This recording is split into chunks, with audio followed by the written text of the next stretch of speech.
Hello sweet friends! Today I'm going to teach you how to crochet the chain stitch. Be sure to watch the entire video for lots of bonus tips and tricks, including troubleshooting common problems and to find out what type of yarn I recommend for beginners.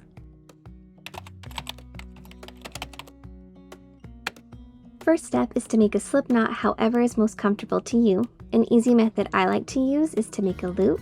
Use my finger and my thumb to reach up inside the loop. Reach across and grab a hold of the yarn still attached to the skein, while my left hand holds on tight to the tail. Pull in opposite directions, and ta-da! I have a slip knot. After you've made your slip knot, grab your crochet hook and slide that loop right onto your hook. Make sure to get it down into this wide part of your hook, not up in the narrow part, and pull on the yarn to tighten. You don't want it too tight. You want it to be able to move around on your hook, but you also don't want it to fall off.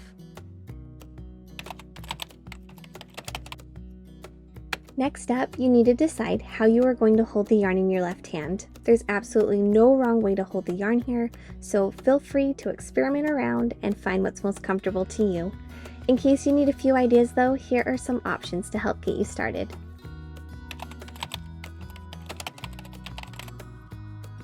A super easy way to hold the yarn is with the yarn draped over the index finger of your left hand.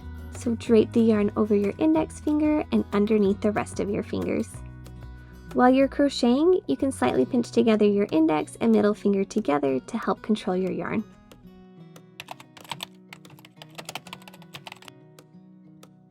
If the first option doesn't feel comfortable, if the yarn feels too loose and you need extra tension, try this method. You can try weaving the yarn between your fingers like this, under your pinky, over the ring finger, under the middle, and over the index. This is my personal favorite way to hold the yarn while I'm crocheting. It adds a nice amount of tension and control while the yarn can still slide easily between my fingers.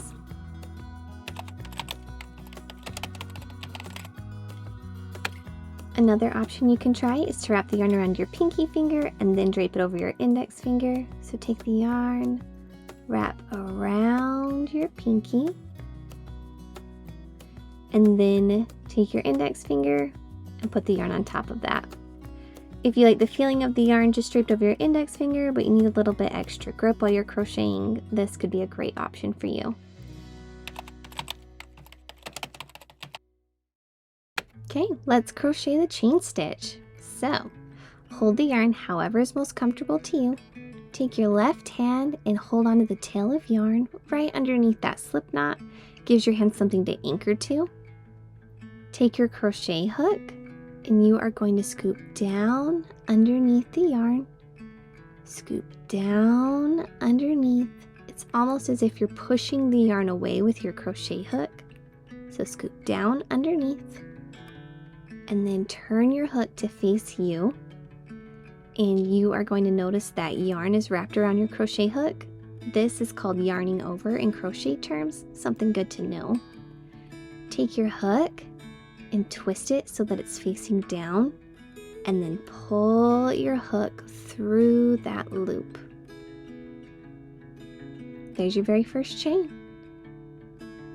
So move your hand up to hold onto that chain as your new anchor point.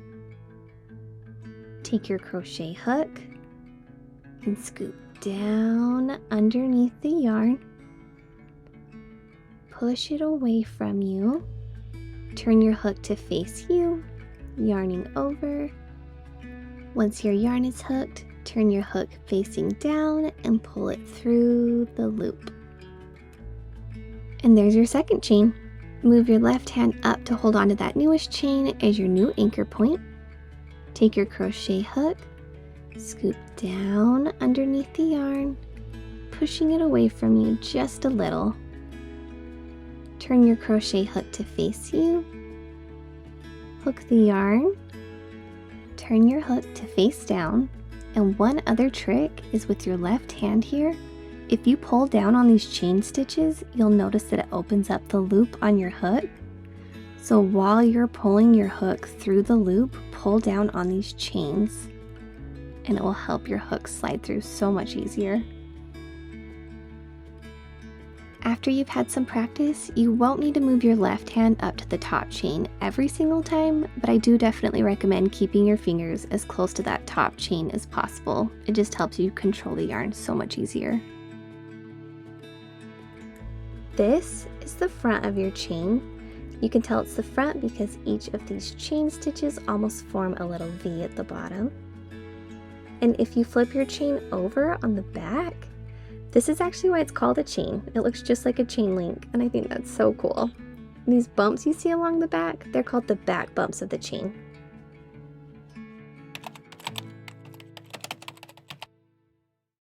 A problem you might have while you're trying to crochet the chain stitch is just that you cannot get the hook to pull through that loop. It's stuck, everything's way too tight.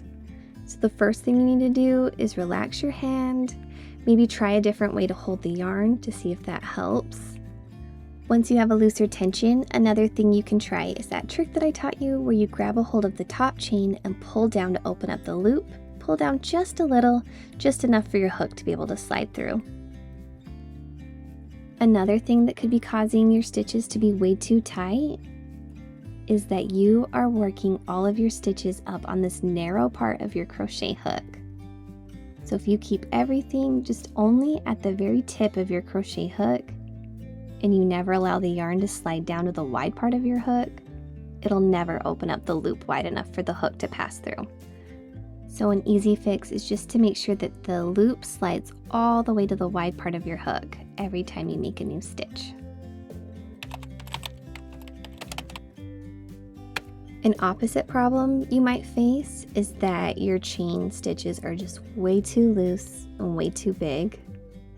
A way to fix that is to try to hold the yarn a little differently. Try to increase tension by weaving it between your fingers or maybe wrapping it around a finger. And then just try to keep your hands as close together as you can while you're crocheting by holding onto that top chain with your left hand with each new chain that you create.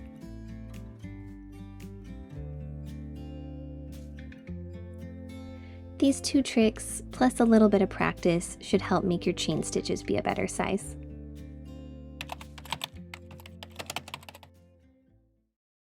When you are all finished crocheting and you want to count how many chain stitches you've made, first of all, don't count this loop that's still on your hook.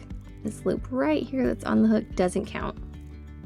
And I don't know if it needs to be said, but this little knot on the end, it doesn't count either, so don't worry about that. All you want to do is count each of these V's that you see right here. Each V is a chain.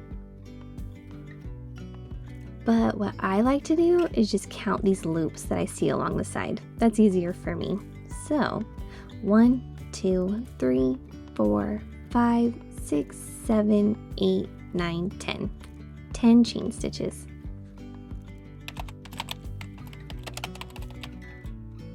Quick little disclaimer.